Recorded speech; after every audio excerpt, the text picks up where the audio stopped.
Magkakaroon ng competitive edge ang senior high school students ng ilang publikong paaralan ng lungsod ng Mandaluyong sa dadaluhang JA Business Skills Pass Program. Mahigit 50 mag-aaral ng Accountancy, Business Management o ABM strand mula sa Addition Hills Integrated School at City of Mandaluyong Science High School ang sasailalim sa nakaengganyong karanasan sa paggawa ng sariling business plan.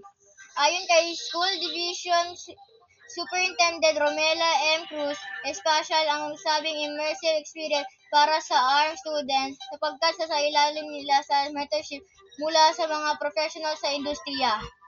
Sinabi ni Cruz na nakadagdag ang mga immersive experience sa kasanayan ng mga mag-aaral sa pagnenegosyo sa pamamagitan ng handog nitong praktikal na karanasan. Bahagi ang nagsabing programa ng JA Philippines sa pangako sa gawaran ng edukasyon sa maigat oportunidad ang lahat ng mga mag-aaral para sa trabaho at paglago. Para sa Talagmitan Campus Balita, Kitan Diyos o Simangan.